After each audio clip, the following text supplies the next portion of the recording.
new converts or a scholastic manual for church leader or still for liturgical. Now, ano ibig sabihin ng liturgy?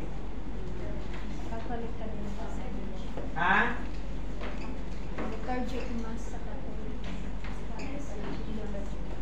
Order of service.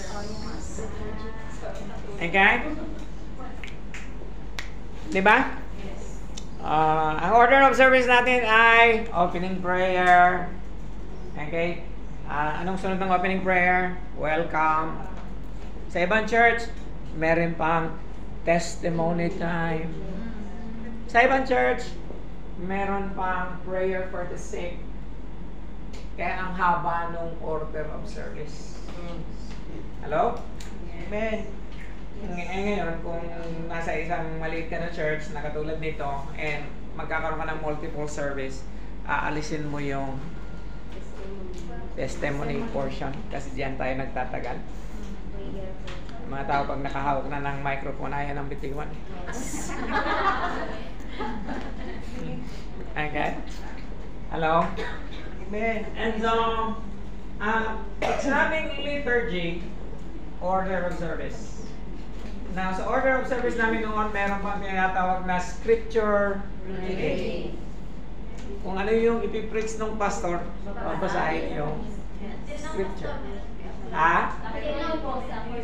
Ngayon? Wala na sa amin ngayon.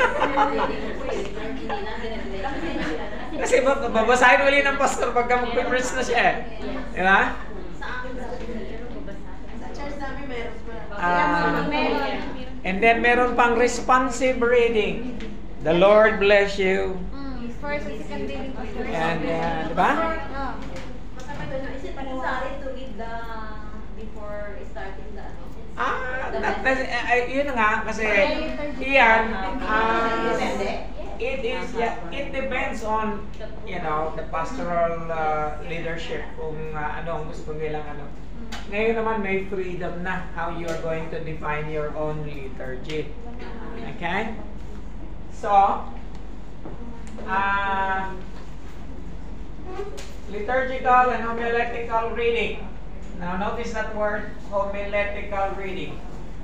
In the early church, however, the gospel gives much stronger impression of having been written to strengthen Jews in their suffering, to warn them of apostasy, and to urge them to evangelize all nations. Now the word apostasy, what does it mean? Falling away. Yes, falling away or abandoning the faith. Apostasy. Okay? Para siyang sakit. Apostatize.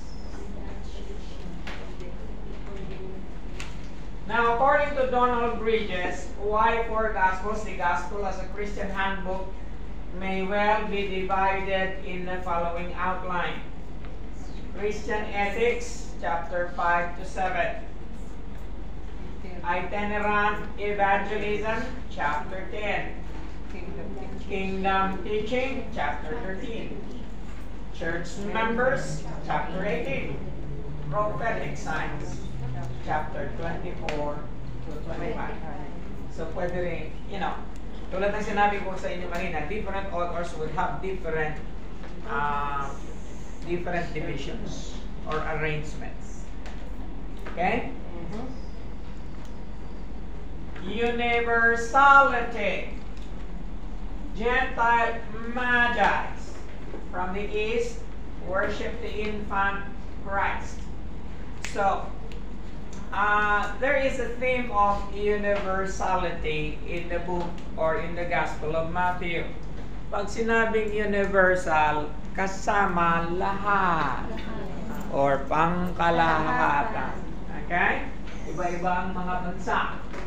Jesus quotes, "Many will come from the east and the west and sit at the table with Abraham, Isaac, and Jacob." Now, ano ang background? Bakit sinabi niya ito? Remember that centurion? That his servant was ill? Yes. And that servant, that centurion said, Lord, you don't have to come to my house because I am more unworthy to receive you. But say the word only and your servant will be healed. And so Jesus, amazed at the faith of the centurion, makes this statement. Many will come because the centurion is not a Jew. The centurion is a Roman officer. Hello? Amen. And because he is a Roman officer, Jesus said, many will come from the east and the west and sit at the table with Abraham, Isaac, and Jacob while you are going to be thrown out. And there will be weeping and gnashing of teeth. Okay? In the parable of the wheat and the tares, the field is the world, and God will transfer His kingdom from Israel to others. The gospel reaches its climax in the Great Commission to all nations. So all nations, universal. Go ye into all the world and preach the gospel, baptizing them in the name of the Father. Now, teaching them to obey everything I have commanded you. Lo, I am with you always until the end of the age. So, outline, prologue. What do you mean by the word prologue? Paunang salita. Kumbaga, introduction. Okay, the man born to be king, chapter 1 to 2. A genealogy proclaims him, and wise men seek him. Part 1, the good news of the kingdom, chapter 3 to 9. Jesus, anointed and acknowledged at baptism, announced his manifesto in the Sermon on the Mount. His deeds and words intervened in their lives, displaying authority over diseases, business, demons, and despair. Now, there is a word there, manifesto, coming from the word manifest. So, A testament. Yeah, not very sure. A manifesto is signifying or telling the people your intention or your goals. The manifesto of Karl Marx. Ganyan yun. Intention.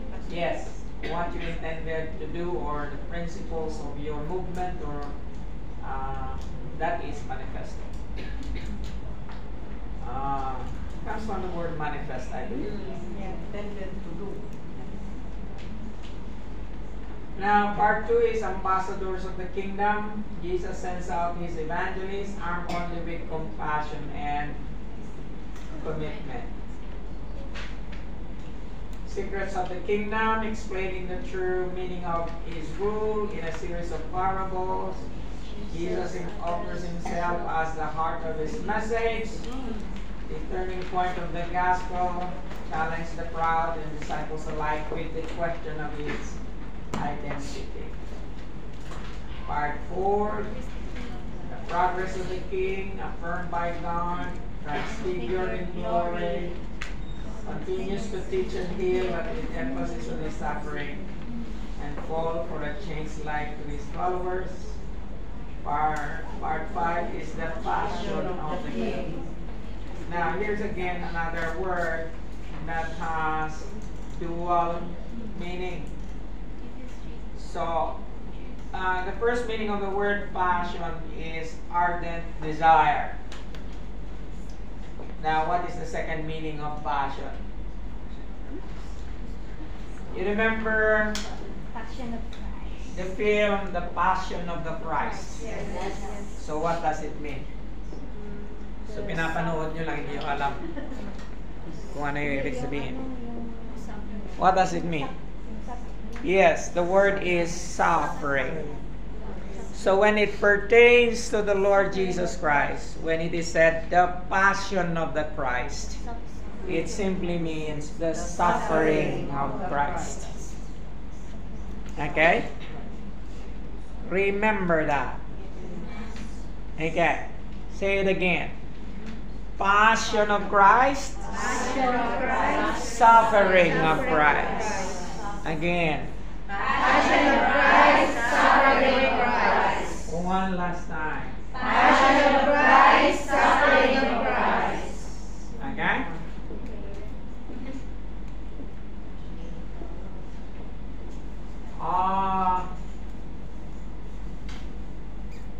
He enters Jerusalem for a week, confronts the religious leaders. He was arrested and crucified on the cross, and the Romans put their charge above his head. This is Jesus, King of the Jews. The word Henry. Remember the word Henry? Yes. Paano nga ulit ang ibig sabihin ng Henry? This is Jesus, King of Jesus. No. I want you to read that in Latin. Jesus Nazarenos Rex Iudarium.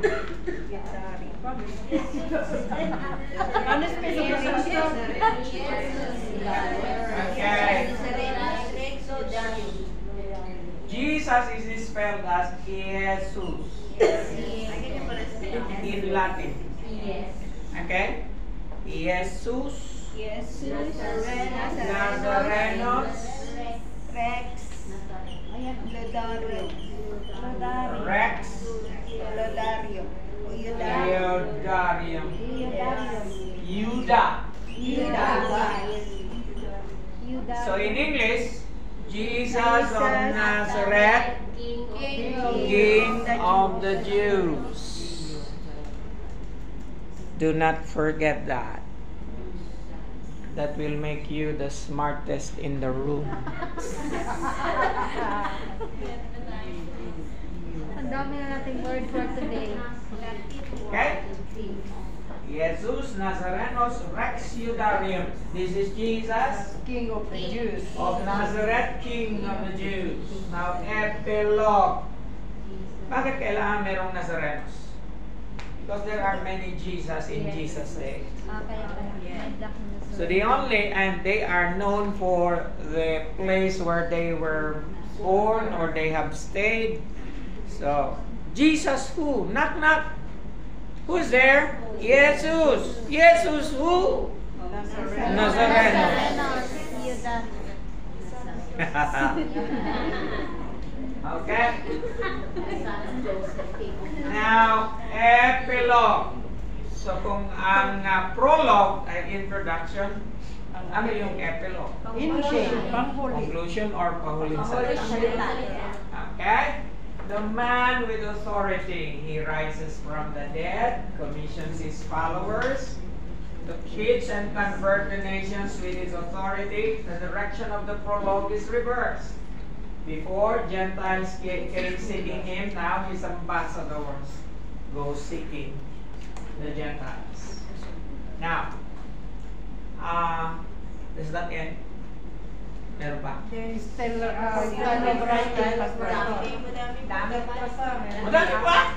Oh yes. The fulfillment of Okay. the motive in my Ito na yan. Fulfillment motive. Yung style of writing, wala na po. Formula like grace that it may be fulfilled. Style of writing, meron ka ba dyan? Sige lang, sige lang. Yan ang huli para Ito ang huli? Oh, Pastor, may 3 pages pa. May bago yung iba bago ito? Marami pa po. synopsis. Itong next slide. Tingnan mo nila. Synopsis and May 4 pages pa. May 4 pages pa. Bakit nawala siya sa... Ito na yung ano, di ba? Synopsis. Dapat may style. Style writing. Hindi po yan ang Full pages is not synopsis. Okay. I do not know why that was lost there. Alam mo kasi, every time we introduce this subject, we add more information. So, hindi ko na na-update yung ano to. Anyway, itong fulfillment motif in Matthew's Gospel nandiyan sa inyo. Yes. Pero nasa last na siya. Hindi pa pastor. Okay, let's just follow this. Take it to the third page. The cross to fulfill, or then once fulfilled what had been spoken by the prophet saying, known as formula quotations, has at least 10 references to the Old Testament introduced by these words. But anyway, 6:30.